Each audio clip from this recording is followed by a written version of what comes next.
नमस्कार. इयत्ता 7वीच्या विद्यार्थ्यांचं माझ्या ह्या चॅनलवर खूप स्वागत आहे. आज आपण इयत्ता 7वी जनरल सायन्स यावरील प्रकरण 7वे मोशन फोर्स अँड वर्क यावरील स्वाध्याय बघणार आहोत. अजूनही ज्या विद्यार्थ्यांनी माझ्या ह्या चॅनलला सबस्क्राईब केलं नसेल त्यांनी सबस्क्राईब करा, जेणेकरून मॅथ सायन्स यावर आधारित स्वाध्यायाचे व्हिडिओ तसेच चॅप्टरचं जे काही एक्सप्लेनेशन असतं त्याचे व्हिडिओ तसेच गणिताचे व्हिडिओ तुम्हाला माझ्या या चॅनलवर बघायला मिळतील. याशिवाय कॉम्प्युटर आणि एक्सपेरिमेंट याचे देखील व्हिडिओ तुम्हाला प्लेलिस्टमध्ये बघायला मिळतील. Exercise question number 1. Fill in the blanks with the proper words from the brackets. तर ब्रॅकेटमध्ये बरेच शब्द दिलेले आहेत, पण आपल्याला फिल इन द ब्लँक्स किती आहेत? 4च आहेत. तर ह्या अनेक शब्दांमधून आपल्याला 4च शब्द योग्य निवडायचे आहेत. If a body travels a distance in direct proportion to the time, the speed of the body is constant. त्याचा अर्थ आहे, जर एखादी वस्तू वेळेच्या समप्रमाणात अंतर कापत असेल तर त्या वस्तूची चाल ही कशी असते? स्थिर असते. तर चाल ही कॉन्स्टंट म्हणजेच एक समान असते. If a body is moving with a constant velocity, its acceleration is 0. जर वस्तू एक समान वेगाने जात असेल तर तिचे जे काही त्वरण आहे, ॲक्सेलरेशन म्हणजे त्वरण, हे कसे असते? 0 असते, म्हणजे 0 असते. C. Speed is a scalar quantity. Speed म्हणजे चाल.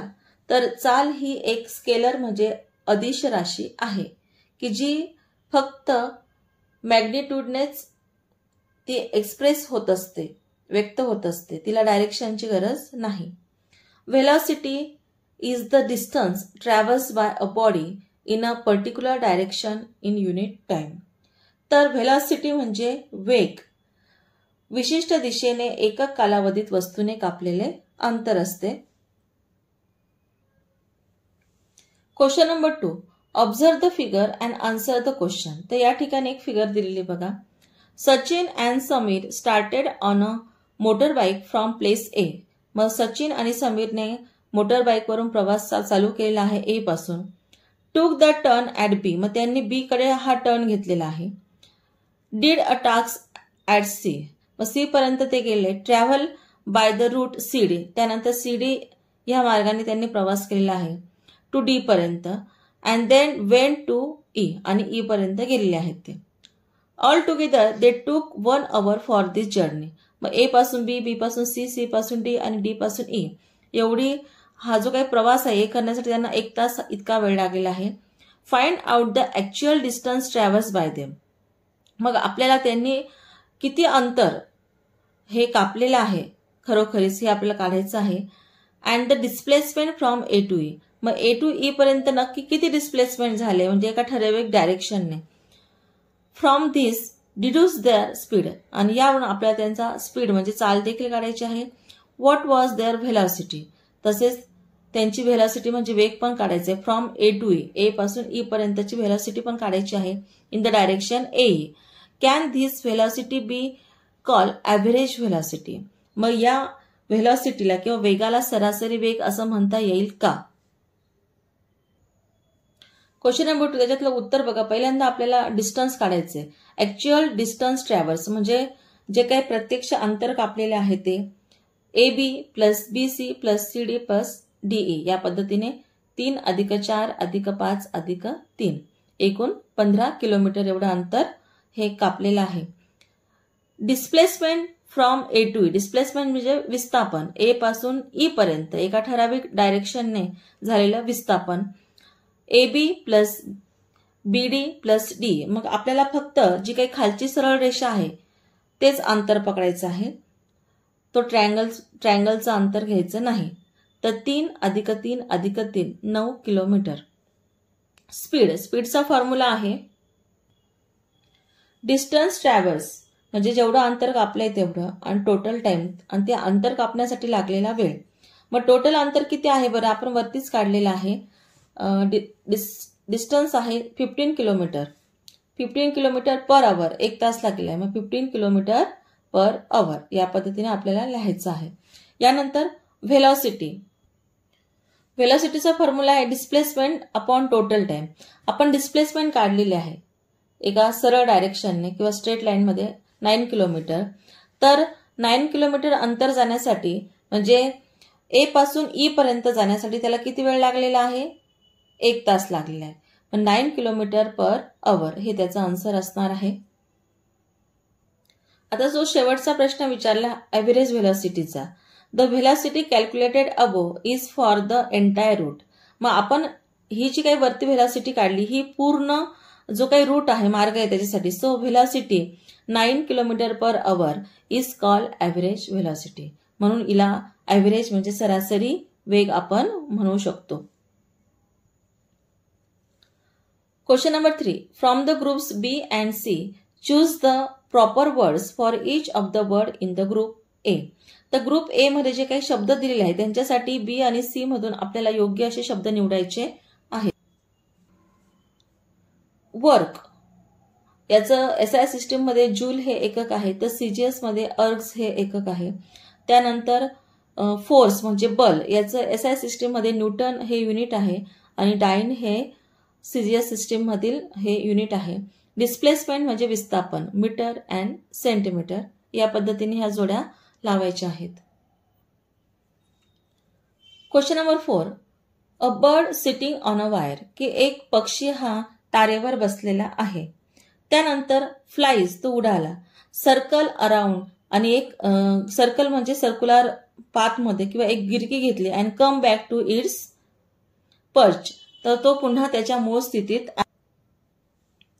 Explain the total distance it travels. मग त्याने एकूण डिस्टन्स म्हणजे अंतर किती कापलं आहे ड्युरिंग इट्स फ्लाइट. मग एकदा जी काही गिरकी घेतली त्याने किती अंतर कापलं. अँड इट्स इव्हेंच्युअल डिस्प्लेसमेंट आणि त्याने किती विस्थापन केलं हे आपल्याला काढायचं आहे. क्वेश्चन नंबर 4चा आन्सर बघा. As the original point and the final point is same. तर त्या पक्षाचा उडण्याचा जो पॉइंट होतो आणि पुन्हा उडून तो ज्या ठिकाणी बसला तो फायनल पॉइंट हा एकच आहे. The displacement will be 0. त्याच्यामुळे त्याचं जे काही विस्थापन आहे ते 0 आहे. आणि डिस्टन्स बघा. The distance travels by the bird is equal to circular path. आणि त्याचं जे काही अंतर आहे त्याने कापलेलं हे अंतर त्याने जी काही गिरकी घेतली तर त्या सर्क्युलर पाथ इतकं आहे. Explain the following concept in your one word with everyday examples. Force, work, displacement, velocity, acceleration and distance. मग परीक्षेला एकाच वेळेला हे एवढे विचारले जात नाही, तर याच्यापैकी कोणतेही 2 किंवा 3 विचारले जातील. त्यावेळेला त्यांच्या व्याख्या असतील, त्यांचे युनिट्स असतील आणि त्यांच्यावर आधारित जे काही एक्झाम्पल असतील त्यावरून आपल्याला त्याचे आन्सर लिहायचे आहे. म्हणजे पूर्ण पाठामध्ये आपण force, work, displacement, velocity, acceleration and distance याविषयी जी काही माहिती घेतलेली आहे ती आपल्याला साधारण 3 ते 4 पॉइंट्समध्ये लिहायची आहे. त्यातील पहिलं बघणार आहोत आपण force. Force is measured by the acceleration that it produces. मग फोर्स हे त्याने निर्माण केलेल्या त्वरणाप्रमाणे ते मोजलं जातं. Force causes displacement. फोर्समुळे विस्थापन होत असतं. चेंज द शेप किंवा एखाद्या वस्तूचा ऑब्जेक्टचा शेप बदलू शकतो, साईज बदलू शकते, size of object. It can change direction of motion. किंवा जी काही गती आहे, काय वेग आहे त्याची सुद्धा तो जी काही दिशा आहे तो बदलू शकतो त्या वस्तूच्या. एक्झाम्पल आहे लिफ्टिंग द लगेज, तर वजन उचलणे, रायडिंग अ बायसिकल, सायकल चालविणे, पुशिंग अ व्हेकल किंवा एखादी गाडी लोटणे. 3 याचे युनिट्स दिलेले आहे. Units in SI is newton and CGS unit dyne. आता पुढील कन्सेप्ट आहे work. 1. Work done depends on the force and the displacement. मग वर्क डन हे कशावर अवलंबून आहे? फोर्स आणि फोर्समुळे निर्माण झालेल्या डिस्प्लेसमेंट याच्यावर अवलंबून आहे. त्याचं काही सूत्र आहे बघा. Work is equal to force multiply by S म्हणजे डिस्प्लेसमेंट. नाही तर काही जण सेकंद पकडतात, तर सेकंद नाही, तर एस हे डिस्प्लेसमेंटसाठी वापरलेलं हे एक सिम्बॉल आहे. MKS unit of work. MKS unit of work joule, तर ते जे ह्या लेटरने दाखवलं जातं. CGS unit of work अर्ग्स.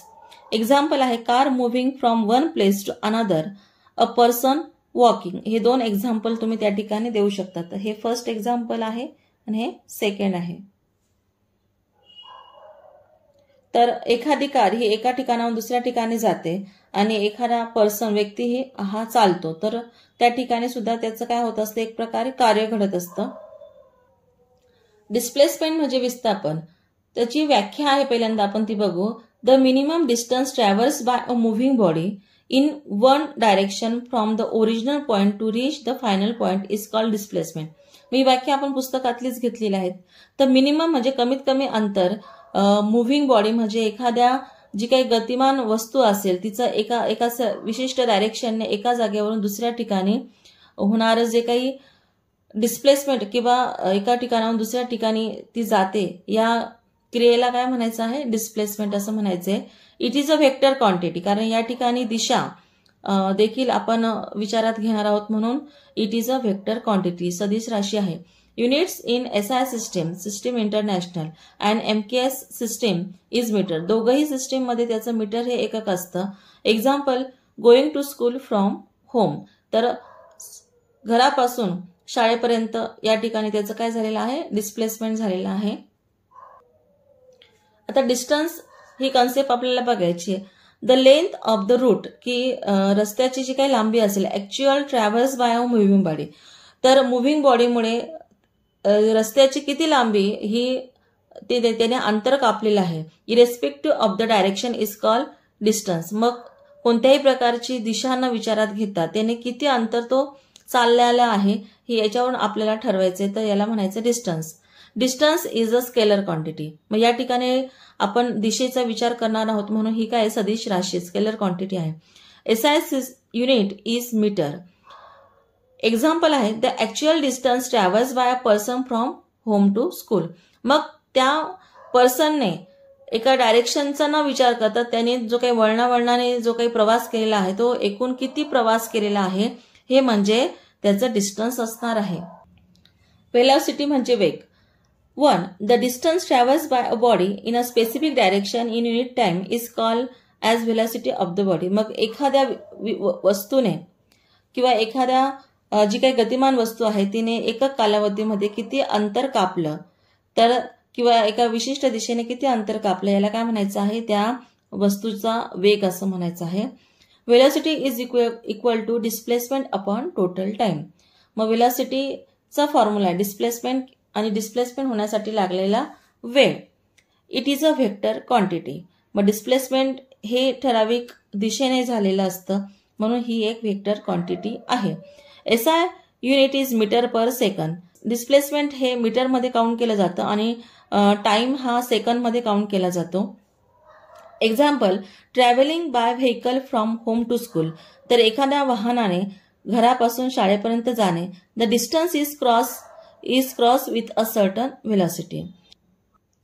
आता शेवटचं कन्सेप्ट ऍक्सिलरेशन म्हणजे त्वरण आपल्याला बघायचंय, की चेंज इन व्हेलॉसिटी म्हणजे वेळोवेळी जो काही वेगामध्ये बदल होत असतो, एखाद्या वाहनाच्या वेगामध्ये बदल असतो, मग तो कधी कधी ट्रॅफिकमुळे असेल किंवा रस्त्याच्या चांगल्या किंवा वाईट स्थितीमुळे तो वेगात बदल होत असेल, तर या ठिकाणी आपल्याला ऍक्सिलरेशन म्हणजे the change in velocity per second is called acceleration. मग ऍक्सिलरेशनचा फॉर्म्युला आहे change in velocity upon time taken for the change. तर चेंज इन व्हेलॉसिटी आणि तो व्हेलॉसिटीचा बदल होण्यासाठी किती वेळ लागलेला आहे याला आपण काय म्हणायचं, acceleration. Acceleration is a vector quantity. SI unit metre per second square. तर व्हेलॉसिटीचा फॉर्म्युला काय असतो, मीटर पर सेकंद आहे आणि पुन्हा इथं टाइम घेतलेला आहे, म्हणून याचं काय येणार आहे, unit metre per second square. तर हा सेकंद काय भागिलेच आहे, त्याच्यामुळे त्यांचा गुणाकार होणार आहे या ठिकाणी. म्हणून एक्झाम्पल बघा, when we travel by vehicle. जेव्हा आपण एखाद्या वाहनाने प्रवास करतो, the distance is cross with a certain velocity but this velocity is not constant.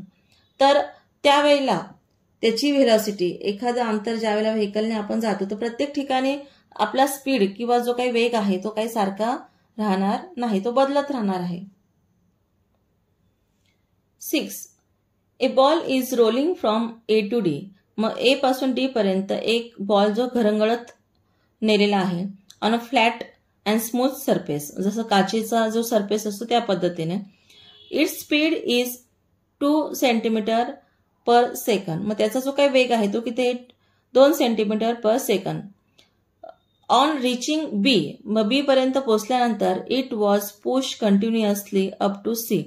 मग बी पर्यंत पोहोचलं, त्याला असं ढकलत नेलेलं आहे सी पर्यंत.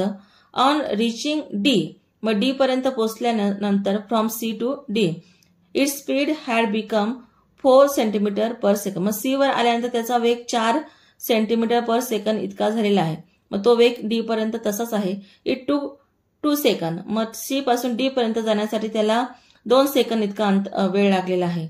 For it to go from B to C, what is the acceleration of the ball as it goes from B to C. मग आपल्याला ॲसिलरेशन बघायचे, बी टू सी मध्ये किती ॲसिलरेशन घडलं, म्हणजे चेंज इन व्हेलॉसिटी. ॲसिलरेशन म्हणजे काय? Change in velocity. कारण इथपर्यंत त्याचं, बी पर्यंत त्याचं जो काही स्पीड होता तो 2 सेंटीमीटर पर सेकंड होता आणि सी पर्यंत आल्यानंतर इथपर्यंत तो ढकलतच नेला. पण सी वर आल्यानंतर त्याचा वेग वाढलेला आहे. तो किती झालेला आहे? 4 सेंटीमीटर पर सेकंड. मग ह्या दोघंही पॉईंटमध्ये काय झालेलं आहे? व्हेलॉसिटी चेंज झालेली आहे. मग ह्या दोघं पॉईंटमधील व्हेलॉसिटीतील फरक आपल्याला काढायचा आहे. ए टू बी, मग ए ठिकाणी जो काही स्पीड होता तो किती आहे? 2 सेंटीमीटर पर सेकंड, म्हणजे जी व्हेलॉसिटी आहे ती 2 सेंटीमीटर पर सेकंड आहे. बी या ठिकाणी 2 सेंटीमीटर पर सेकंड इतकी व्हेलॉसिटी आहे. पण सी पर्यंत पोहोचल्यानंतर 4 सेंटीमीटर पर सेकंड ही व्हेलॉसिटी आहे आणि डी पर्यंत तो स्पीड तसाच आहे. Up to point A to B, A पासून बी पर्यंत व्हेलॉसिटी किती आहे? 2 centimetre per second. A to B the speed is 2 centimetre per second. मग स्पीड सुद्धा तितकाच आहे. फ्रॉम सी टू डी, बघा C to D force is acting on a ball. मग त्याच्यावर काहीतरी फोर्स ऍक्ट केल्यामुळे त्याचा वेग काय झालेला आहे? वाढलेला आहे. Therefore the speed of the ball is 4 centimetre per second. या ठिकाणी फोर्स कार्य केल्यामुळे त्याची जी काही चाल आहे ती किती झाली आहे? 4 centimetre per second. Therefore increase in the speed from B to C. मग अचानक बी पासून सी पर्यंत गेल्यावर स्पीड काय झालेला आहे? वाढलेला आहे. तर 4 centimetre per second minus 2 centimetre per second. इथं 4 आहे, इथं 2. मग 4 मधून 2 गेला, 2 सेंटीमीटर पर सेकंड. हा काय आहे? स्पीडमधील झालेली वाढ आहे. तर आपल्याला काय काढायचं? Therefore acceleration between B to C. मग बी टू सी मध्ये जे काही ॲसिलरेशन घडलं, त्वरण घडलं, कारण अचानक त्या ठिकाणी स्पीडमध्ये बदल घडलेला आहे. The change in velocity, change in velocity upon time लिहिलं तरी चालेल, किंवा time taken for the change, किंवा तो चेंज घडण्यासाठी किती वेळ लागला. The change in velocity upon time. तर चेंज इन व्हेलॉसिटी किती आहे? 4 मायनस 2. चेंज इन व्हेलॉसिटी किती आहे? 4 मायनस 2 अपॉन 2. मग वेळ किती लागलेला आहे? 2 सेकंद इतका वेळ लागलेला आहे. तेवढा बी टू सी इतकं ह्या अंतरामध्ये 2 सेकंद इतका वेळ लागला आहे. 4 मधून 2 गेले, 2 आणि हा 2. बे एक बे 1/1 म्हणजेच 1 सेंटीमीटर पर सेकंड स्क्वेअर. तर व्हेलॉसिटीचा फॉर्म्युला काय असतो? Metre per second. इथं टाइम पण सेकंड मध्ये, म्हणून किंवा सेंटीमीटर पर सेकंड, कारण आपण हे जे अंतर सेंटीमीटर मध्ये पकडले म्हणून सेंटीमीटर पर सेकंड स्क्वेअर हे त्याचा आन्सर राहणार आहे. Question number 7, solve the following problem. तर गणित दिलेले असतात. आता हा भौतिक शास्त्राचा म्हणजे फिजिक्सचा भाग असल्यामुळे आपल्याला या वर्षापासून अशा पद्धतीचे गणित हे राहणार आहे आणि इथून पुढे हे गणितांचं जी काही संख्या आहे ती वाढत जाणार आहे. म्हणून ही गणित आतापासून सोडवण्याचा प्रयत्न करा. यावर आधारित जे काही फॉर्म्युले असतात ते लक्षात ठेवा. A force of 1000 newton was applied to stop a car. तर एक कार थांबवण्यासाठी किती बल लागलेला आहे? तर 1000 न्यूटन इतकं. That was moving with a constant velocity. The car stopping after moving through 10 metre. मग तिला थांबवण्याचा प्रयत्न करत असताना सुद्धा ती 10 मीटर एवढ्या चालून ती थांबली. How much is the work done. मग वर्क डन किती झालं, कार्य किती झालं हे आपल्याला काढायचं आहे. तर गिव्हन म्हणजे काय? आपल्याला क्वेश्चन मध्ये ज्या काही गोष्टी दिलेल्या आहेत, तर फोर्स दिलेला आहे 1000 newton, displacement S is equal to 10 metre दिलेला आहे. मग यावरून आपल्याला वर्क डन काढायचं. वर्क डनचा जो फॉर्म्युला आहे, work done W is equal to force multiply by S म्हणजे डिस्प्लेसमेंट. तर फोर्स किती आहे 1000 multiply by 10 is equal to काय होणार आहे, एकावर हे 3 आणि हा एक 4 शून्य देऊन द्यायचे आणि किती होणार आहे 10,000 जूल. कारण आपण वर्क डन हे आपण कशात काउंट करतो, जूल मध्ये काउंट करतो. तर बघा work done in stopping the car is equal to 1000 joule, हे त्याचा आन्सर येणार आहे. A cart with mass 20 kilogram went 50 meter in a straight line on a plain and smooth road when a force of 2 Newton was applied to it. तर 20 kilogram वस्तुमानाची जी काही cart म्हणजे गाडी आहे ती सपाट आणि गुळगुळीत पृष्ठभागावर रस्त्यावरून 2 न्यूटन एवढं बल लावल्यावर ती पुन्हा किती जाते 50 मीटर सरळ रेषेत गेली. How much work was done by the force, मग बलाने किती कार्य केले हे आपल्याला काढायचं आहे. Given mass M is equal to 20 kilogram, तर जे काही वस्तुमान आहे ते 20 किलोग्राम आहे. डिस्प्लेसमेंट हे 50 मीटर झालेलं आहे तरी, आणि फोर्स हे 2 न्यूटन इतकं आपल्या गेले. Work done W is equal to force multiply by displacement, हा फॉर्म्युला. फोर्स दिलेला आहे 2 आणि डिस्प्लेसमेंट आहे 50. या ठिकाणी मासचा काही इश्यू राहणार नाहीये कारण आपण फोर्स किती अप्लाय केलं त्यावर डिपेंड राहणार आहे. तर 50 मल्टिप्लाय बाय 2 हा 0 तसाच ठेवा. 5 2 जा 10 किंवा 2 5 जा 10 100 joule. Work done by the force is equal to 100 joule. तर अशा पद्धतीने आपलं या प्रकरणावरील स्वाध्याय हा कंप्लीट झालेला आहे. तर तुम्हाला तो समजून सांगण्याचा मी प्रयत्न केला आहेच. अजूनही ज्या विद्यार्थ्यांनी माझ्या या चॅनलला सबस्क्राईब केलं नसेल त्यांनी कृपया सबस्क्राईब करा.